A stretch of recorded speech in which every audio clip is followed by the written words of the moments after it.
Hello mga ka-next gen natin dyan, ano? Maraming salamat sa pag-imbita sa akin na magsalita sa inyo sa sandaling ito. Ako nga po pala si Pastor Noah Mendoza. I'm very privileged and honored na magsalita, mag-speak sa inyo tungkol sa napakahalagang topic natin ngayon, no? Na ang tanong is, paano ba tayo magiging relevant sa mga panahon na ito, ng pandemic na ito, ng COVID-19? Paano ang isang Kristiyano, ang isang kabataang Kristiyano ay magiging relevant? O sa ibang statement, paano ang next gen ay magiging relevant sa mga times na ganito ng COVID-19? Well, I personally thank si Kuya Norman for inviting me para mag-speak sa inyo. Siguro bumabawi siya kasi in-invite din namin siya na maging guest speaker sa isang radio program namin. Pero I'm also privileged na ma-invite din ni Kuya Norman to speak in this great topic. Well, ang title po na ating pag-uusapan ngayon is You Are Relevant. Ikaw mismo, relevant na. At ito ay isang sermon about Christian relevance. Paano ang isang kabataan o isang Kristiyano ay magiging relevant sa ating mga sa panahon ng pandemic na ito. Hayaan niyo pong magbasa ako habang tumitingin sa camera, no? Tingnan po natin, paano nga ba magiging relevant ang isang Kristiyano sa mga ganitong panahon? Actually, nadaanan to kung nanood kayo dun sa sa NYC natin na naganap noong Friday at Sabado nitong nakaraan. Gusto kong i-share sa inyo yung mga natutunan ko doon. At the same time, minsan dito sa sermon na to, siguro marami na rin nakapanood sa inyo doon sa NYC. Marami silang tips, marami silang guidelines, marami silang mga sinabi doon sa salitang how. Paano tayo magiging relevant? And marami silang mga sinabi na actually no one is expert, even us here na nasa time ng GCQ. Ang Mindoro ngayon ay nasa GCQ, na kung nasaan po ako ngayon. Pero hindi po rin kami expert. Wala, actually yung mga tips on how, mahirap din pong sagutin. Pero pinagpala po kami na kami ngayon ay binigyan ng radio program. Nagkaroon kami ng opportunity. We are blessed dito sa Mindoro na magkaroon ng radio program para makapagsalita rin sa maraming tao, hindi lang sa mga kabataan. Okay? But this time, hayaan nyo pang magbigay ako ng mga tip. Okay. Unang tip, makinig po tayo. Kahit mahirap magbigay ng tip, magbibigay akong tip. Makinig po tayo. Una, mag-TikTok ka. Bakit? Kasi ito yung best application ngayon na magiging relevant ka, lalo na sa mga kabataan. Di ba? Sa TikTok, yung mga ilang minute lang na sasayaw-sayaw ka at magbibigay ng kakwelahan, ng entertainment sa iba. Tapos, sayawin mo yung sa classroom may batas. O usong-uso ngayon yun. Magiging relevant ka pag sinayaw mo yun. Palitan mo yung lyrics. Pwede mong gawin yun. Palitan mo yung lyrics. Gawin mong si Jesus may batas. Di ba? Relevant ka na nun. Pagkatapos na, talagang relevant ka na. Sana all, no, ganito lang talaga kadali ang maging relevant na Kristiyano sa mga panahon ngayon. Pero actually, hindi. Kaya sinasabi ko nga po sa inyo, yung tanong na how to be relevant, napakahirap pong sagutin yan. Lalo na magbigay ng tips tsaka ng guidance. Pero, I prayed to the Lord. I seek the Lord. Paano nga ba talaga tayo magiging relevant sa mga ganitong mga panahon? Kasi kung yung magti-TikTok lang tayo tapos gagawin natin yung mga bagay-bagay na creativity natin sa ating mga isip, tapos yun yung i-apply natin para maging relevant tayo at may present natin si Jesus, yung kanyang gospel, di ba? Kasi kung ganito lang namang daw ang pagiging relevant, nakapagtatakang hindi na lang din nagbigay ng mga guidelines or tips yung mga character sa Bible. Look at yung mga Bible characters. Bakit di na lang sila nagbigay ng tips or guidelines kung paano maging relevant doon sa kanilang panahon? Pakinggan nyo po ito. For example, bakit hindi si Jonah nagbigay ng tips paano kainin ng buhay o malamon ng buhay sa loob ng isda nang hindi ka mamamatay? At tips din paano makakalabas ng buhay doon sa balyena. Or bakit di nila siya nagbigay ng mga pictures o how to draw yung mga parts ng tiyan ng isang balyena? Sigurado ako trending siya noong panahon na yon kung nagawa niya yon. Pero hindi yung ginawa niya. O kaya naman, bakit hindi na lang nagpatupad si Haring David na ang dapat lang gamitin na niya ang kanyang mga sundalo ay tirador? Diba? Kasi di ba, tirador, doon niya napatay niya si Goliath. Bakit hindi na lang yun yung ipagamit niya sa lahat ng mga army niya? Isa pang halimbawa ay bakit hindi na lang kaya si Joseph nagsulat ng tips on how to interpret dreams effectively. Di ba? Magaling mag-interpret si Joseph ng dreams. Kaya siya nagtagumpay doon sa Egypt, doon sa pagsubok ng Pharaoh, na-interpret niya yung dreams. So, bakit hindi na siya nagbigay ng tips? Siguro ngayon, ang tanong sa akin, bakit hindi na lang ako magbigay ng tips? Kaya ko magbigay ng tips ng mga sarili kong experiences. But, no! Siguro, let's not start asking how to be relevant. Kasi ang katotohanan ay yung mga characters na ito ng Biblia ay naging relevant sila. Take note, relevant na sila sa kanilang mga panahon, hindi dahil sa mga tips, hindi dahil sa mga guidelines o mga principles na pinresent nila. Naging relevant sila, paano? Ito po, pakinggan nyo. Naging relevant lamang sila dahil sa kanilang faith at obedience kay Lord at sa kanyang mga salita. Sekreto, paano ka magiging relevant? Faith tsaka obedience. Tiyak, magiging relevant ka sa Panginoon pag meron ka faith at obedience, especially sa kanyang mga salita. Yes, mga ka-next gen, no? I can tell you more about sa mga trending news, social media, mga bagong applications, mga bagong in ngayon. Pero these are irrelevant sa Lord, sa totoo lang. Lalo na kung wala kang faith at obedient heart sa Kanya at sa Kanyang salita. Sapagkat ang katotohanan, ikaw mismo ay relevant na sa Panginoon. Pag-uusapan natin ngayon yan. Bakit ka relevant sa Panginoon kahit basta may faith ka lang at may obedience ka sa Panginoon? Kaya nga, yung title na tatalakayin natin ngayon is You Are Relevant. Already relevant ka na. Paano? Tingnan natin. Bakit ka relevant?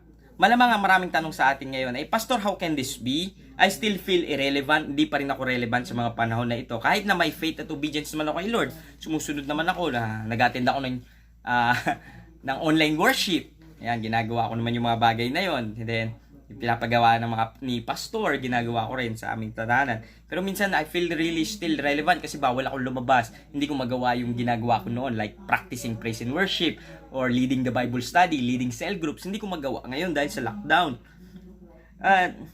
Kahit pa sa mga panahon na ito, may faith at obedience man ako kay Lord, marami pa rin mga restrictions, hindi ako pwede lumabas o maraming mga naghihinder, hindi ko magawa yung pinapagawa sa atin ni Lord. So, I feel irrelevant.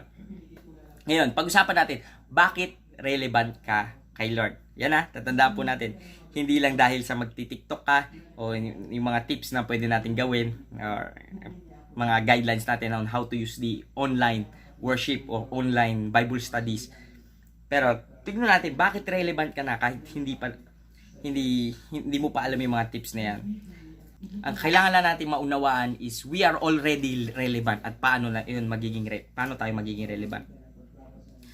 Paano tayo naging relevant sa mga panahon na ito?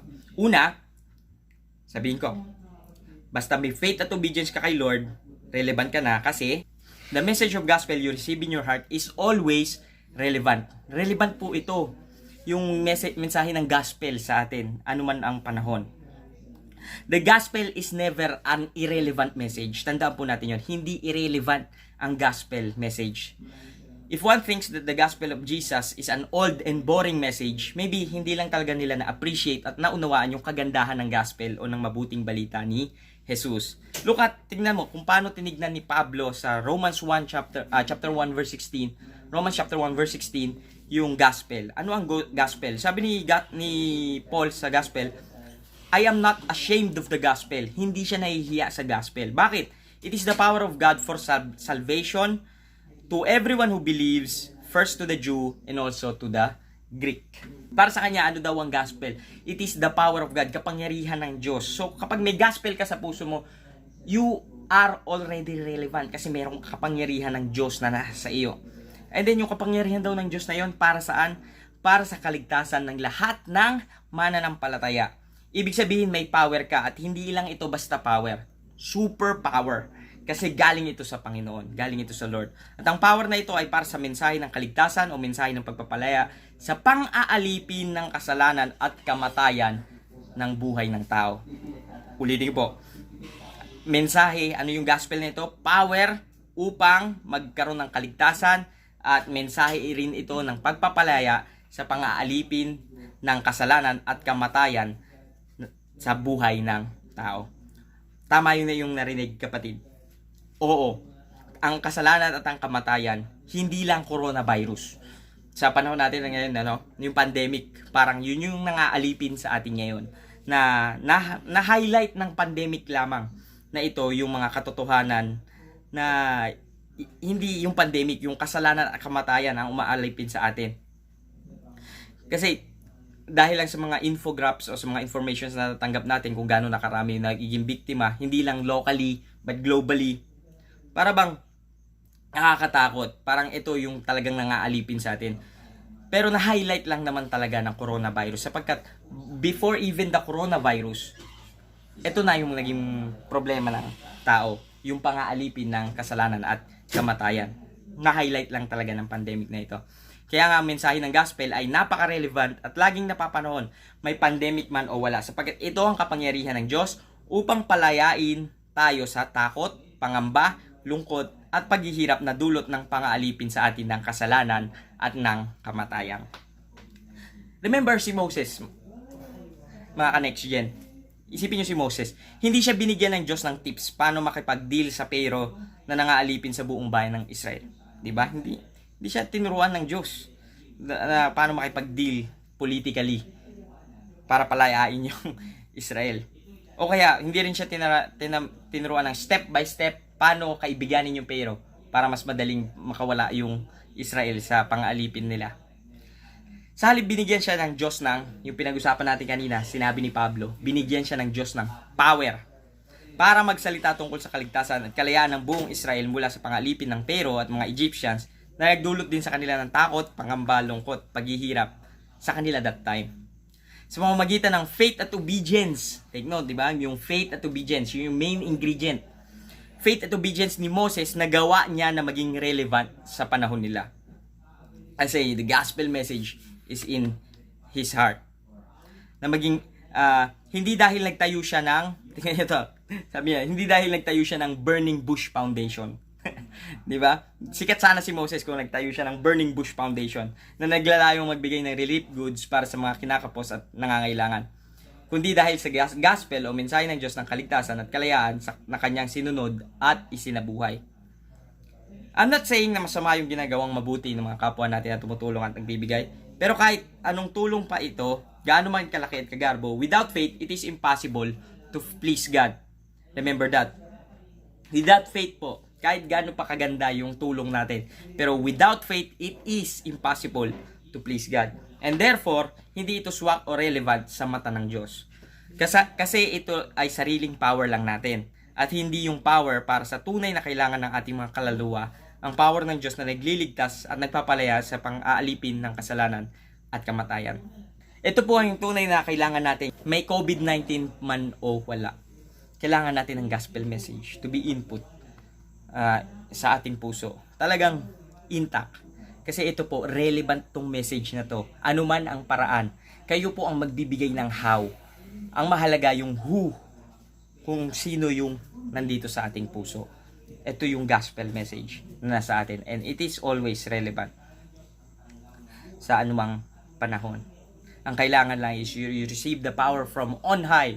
The power to proclaim it sa iyong mga mahal sa buhay, sa iyong mga kaibigan, o sa iyong mga klase na lockdown din, o sa mga hindi mo pa kakilala sa social media. O di ba, marami tayong friends sa social media, sa Facebook, na hindi naman talaga natin kakilala. Paano mo rin sila inaabot?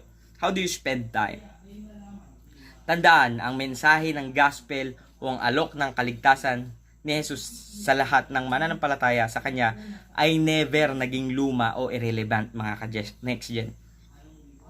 Sa lahat ng panahon, ito ay relevant sapagkat ito ang angkla at pundasyon ng ating buhay at ng ating kaluluwa. Kaya't kung ano man ang ministry mo ngayon sa simbahan, hindi mo man magawa dahil bawal lumabas, be creative, tutulungan ka ng Diyos bibigyan ka niya ng power na how to do it. Gamitin mo yung resources mo, yung gadgets mo, iba pang mga means para maipahayag mo yung faith at obedience mo sa Panginoong Jesus. Let the message of the gospel shine, no, sa puso ng mga titingin, makikinig at susubaybay sa iyo araw-araw. Use your wildest imagination at God-given creativity upang ma-communicate mo yung mensahe ng gospel para sa iba. Yun lamang po mga next gen, and I really praise God that the gospel is inputted nandito sa ating mga puso, nasa ating isip. Master it. Alamin mo kung ano yung mensahe na nandito. And God will make you relevant sa kinalalagyan mo ngayon in a special way. Kami, we don't know kung paano kami magiging relevant din, no, bilang mga pastor dito sa Mindoro. But God made a way. Hindi namin akalain gagamitin niya yung radyo para sa amin. Nagkaroon kami ng mga passes, no. And then isa pa, actually nagsimula lang kami para kami mga apostol. Nagsulat kami ng mga letter na medyo minsan parang ang corny, no? Mula sa inyong mga pastor, si apostol, ganito, ganyan. Pero naging effective siya kasi naka-relay kami o nakapag-share kami ng aming obedience tsaka ng aming faith sa Panginoon. Kaya nyo rin gawin yun, ano man ang sitwasyon nyo ngayon. So, let the gospel shine first and you will be able to shine also sa inyong community o sa kinalalagyan mo ngayon. Kahit ikay isang kabataan pa. Let the gospel lead you. And isa pa, no, the Holy Spirit is not locked down. Hindi nalalockdown ng Holy Spirit. He will teach you. He will show you the gospel na itinanim mo dyan sa puso mo at minaster mo sa isipan mo. And He will lead the way. So, yun lang po mga ka-next gen. Ayan nyo pong ipanalangin ko kayo sa ating sa sandaling ito. Panginoong Diyos, narinig niyo po yung aming pinag-usapan sa sandaling ito. Maraming salamat po sa katotohanan na kami mismo ay relevant na sa Panginoon. Relevant na po kami sa iyo. Sapagkat ang mensahe mo ay tumimo sa aming puso at sa aming mga isipan. Lord, huwag niyo pong ipakita sa amin na wala kaming kayang gawin. Na nandito lang kami sa aming mga tahanan dahil lockdown, kabataan kami, minor kami, bawal kami lumabas. Ay, hindi namin kayang mag-proclaim o mag-shine sa aming society o sa aming community. But I pray, Lord, that the power from on high na nakita ni Pablo, na na-receive niya at ng mga apostles, even in the time of persecution, that they turned the tables for your favor, for your glory, Lord. Ganun din po ang iparanas niyo po sa aming mga kabataan, sa aming mga ka-next gen.